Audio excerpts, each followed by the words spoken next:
Welcome back, folks, to World of Warships Legends. I'm Soopa-Dave, and today we're back in Rochester. We just did the guide last week. Or was it earlier this week? I can't remember. Still, if you guys are wondering, just if you're watching this in the future, I'm still not feeling 100% yet. Still a little bit under the weather. But that being said, videos still need to be done. And I promised last time we did the Rochester that you're going to have a bunch of videos come out on this. Actually, every video that's going to come out after this one is going to be absolutely insane. This one is a good learning lesson to be patient, and that's what we're going to do in this match. So definitely a good learning lesson from this. Now, we're not going to have the world's best teammates on our side that are going to spot for us. In fact, they're going to basically hide up behind my islands. In fact, our Scharnhorst 43, which is a very good brawling ship, he's gonna stay behind the mountain early here, and he's gonna come back and hide again behind it again for a little bit. That being said, we're gonna do our best here to win this match. So a few things here, guys. Next week, we have some matches, including, well, actually, we have a really good Rochester match coming up. We'll talk about that here in a little bit. But we do have some matches that are going to be a hair older, but they're going to make really good guides for ships. That's why I'm still going to use them. When I look for a game in a ship, I'm not a damage guy, right? Like, I care about showing people how to play a ship, particularly beginners, right? If you're a person that already wins at a 70% win rate, you know, there's not a whole lot I can help for you. You're already a good player. This is to help people still new to the game, and I want to be clear about that, because I think some people get a little bit lost. Like, heard a comment the other day about, oh, if you absolutely min-maxed a ship, right, you could even do more with it. Well, the problem is beginners, right, don't have that option. They don't have the commanders available to them to build up multiple ways in the ship. Now, I'm not sure what our destroyer is doing here, but he's gonna come sit by me instead of going to spot for his team, and that's gonna be a little frustrating. And that's what happens in cruisers. If I had had targets in this game the whole time, it would have been pretty epic, but I'm going to be patient. Obviously, you can see I'm not super thrilled about just sitting here. But we're in a good position that if the enemy team rushes us, we're going to be fine, right? And that's a big thing. And sure enough, we're going to go ahead. We got AP. We've had a relatively slow start. We haven't had much spotting.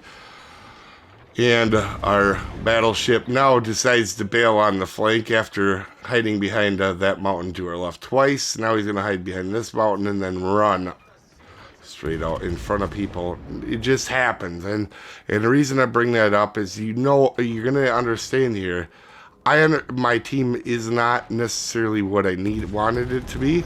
And I'm just going to have to take what's available to me and not lose this game.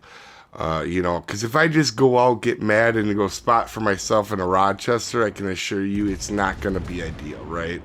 American heavy cruisers, the one thing I see people do too much with them is they open gunboat with them. Like, it's not they're not particularly strong at that. And American heavy cruisers, while you can bounce a lot of shells on them and they can be tanky in the right situations, against battleships, they can be real rough, okay? And I see way too many people just trying to manhandle battleships in a American heavy cruiser, and it generally doesn't go well unless you're a really good player and you can get away with it. Here we get a double fire on De Grofirst, and we're going to switch to AP. We're going to let him burn, and we're going to focus on the Scharnhorst over there. And we're going to get closer to this fight. That's one thing I would recommend is I would say a few things I've learned getting better over the last 2 years One of them is getting yourself closer to the fight without putting yourself at risk. Sure, could I stay at 17 kilometers and hit people? Yeah, but I'm going to be way more effective up close. So the closer I can get to actually affect the match, you're going to see me make these adjustments while being patient, because we know people are going to be crazy and come at us, right? So, but back to what we were talking about. I think a lot of people that play a lot or whale a lot. Now, I whale a lot, but I do it because I don't get the ships given to me. If I'm going to make a guide, I got to go out and get it myself. I'm not a CC. That's nothing against other CCs. Just I wouldn't whale nearly as much as I do if I had the ability to get the ships. Now, the Grossa is basically almost dead from our fires. We go ahead and throw one shell at, or a salvo at him. We're going to get unlucky. Only one of them is going to hit, and that's what I mean. Be closer to the battle than just shooting at range. You can see he's at 17 kilometers. This is a accurate ship, but again, any slight adjustment a battleship does at 17 kilometers is going to make your ship not great. So one thing here to note too, you can see the C, we've lost C, and I'm assuming them guys are gonna, the enemy team is gonna start charging from C, just because that always happens. But like I said, doing multiple builds, and this is an example of it. I have a build that I use for smokes, and I guess I call it my consumable build. Where it's ships where I want the fully packed on, and that's Baltimore, right? So we want the extra smoke here on Rochester. We want the extra heal on Alaska. And even me, I wish I had a couple more commanders, because I would prefer to leave Baltimore with the the short fuse pen on Alaska, because it doesn't matter. Alaska can Citadel battleships, but you overpin a lot of cruisers without that little bonus for that short fuse timer, and that Baltimore has, but I don't, and a lot of people don't. So if you're a high level person and you're wondering why people have a ship built a certain way, it might be because they only have 2 commanders for that country. Okay. And that's something that took me a while. I'm a little bit more understanding the new players, I feel, than like a lot of the Warships base, because I was a new player not that long ago. A year and a half, 2 years ago is when I started, right? So I know what it's like not to have commanders. I also know what it's like just to want to have fun with the game, because like we talked about not in that video not too long ago, when I first started, I was terrible because I just wanted to have fun, shoot guns off, sail broadside. But anyway, here you can see we are going ahead. Our Atlantico is pushed in, and I'm actually going to start to move up here a little bit and get it to a better position, because again, sitting at the back of the pack, shooting at range, you can see I'm out of the fight now, so we're going to move up. But at the same time, we're going to be careful. You don't want to be, we've saved our health, but we've been effective, right? There's one thing saving your health at the back of the map and not doing a dang thing. So far, we've been pretty effective for the most part. So Michelangelo is pushing up. We're going to keep the island between me and him. And you can see we get some shatters because we were aiming the belt line there. Not a good idea. See, we aim just slightly up, and I'm sure we're going to get a better result on the Savile. We're going to slow down here because Michelangelo, we get close to his secondaries, it could be rough. And we're going to go ahead and pop a smoke here just to save what we need to. Now, it's a very close battle. They have the caps. We have the ships. It could go any way. The points are almost identical. Like, if anybody's going to be not smart here, it could go really bad. And we have people that are pushing up when you don't need to. We can just, make this a match. As you can see, there's Michelangelo, and we are going to absolutely go ahead and finish him off. And our Scharnhorst does actually move up a little bit there to spot, although I think it was Michelangelo shooting his guns that got him spotted. So we're going to continue to push up. I'm thinking, right, if I can get close to this Sharnorse, I can do some pretty awesome AP damage from the front. He doesn't overmatch me, so I'm not too worried about getting spotted. But what the issue is here with getting spotted, meaning somebody's got off to my right spotting, right? So that's what I'm being careful. Obviously there we're getting some decent damage on Sharnorse. We're going to back up here. Because we know somebody's coming. I'm glad we did, because that probably would have been pretty bad for us had we stayed out there. Now Sharnorse is starting to go away. We're going to switch to HE. Again, kind of ammo type in this ship is what makes it. And I love this ship. I think you guys, I talked about it in the Tier 7 video. This is actually my favorite cruiser, and it's not just because it's American. It's just super flexible.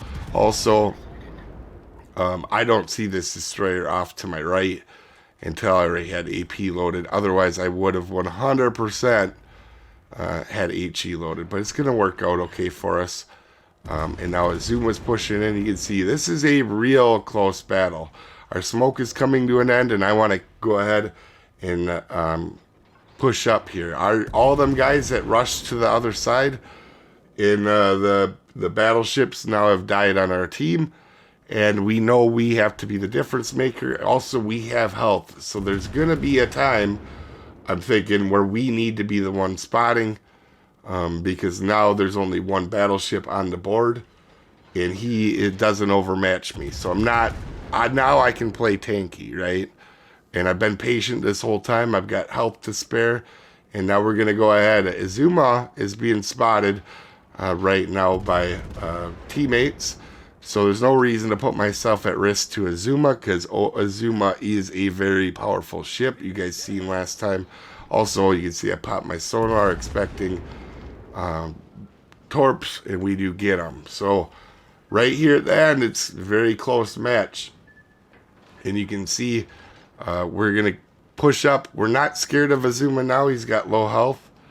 Also, he's getting focused by our battleship. I take a really dumb shot into the mountain, but you know, that's why my accuracy is as low as it is. I like to shoot mountains and show them who's boss. Now we know where the destroyer is now, and we can see the cruiser off to my right. Right, he spawned in. We know exactly what we need to do. We have to charge this destroyer, and then we will take out the perfect 10. We could get the cap here, but we're going to have torps coming from the front, and we're going to have perfect 10 having our broadside if we're not careful, right? We have to give somebody a broadside, and you can see our sonar is perfect. We are going to eat one torp, but I'm okay with that. Like I said, we have the health to spare, and this guy is going to be dead, and I don't want to let him get away. We only have 18 seconds on our sonar now. To you know what we were gonna have. This guy actually charges me instead of tries running away to save his life. Not a good idea, and we are absolutely gonna wreck him here. And finish, you know, between me and that other crew, the Prince Eugen, which I don't know what he did in this match until that point. So I'm not sure what he was doing there. Not ripping on him. I just didn't see him.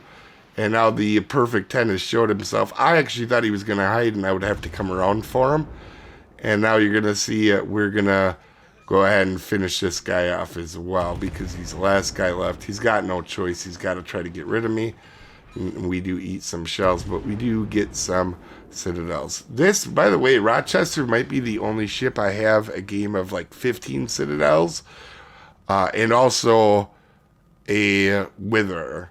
But clearly, as you can see, we really helped our team win that match by being patient, coming down to the end like that. You guys have a wonderful day. We'll see you next time, folks.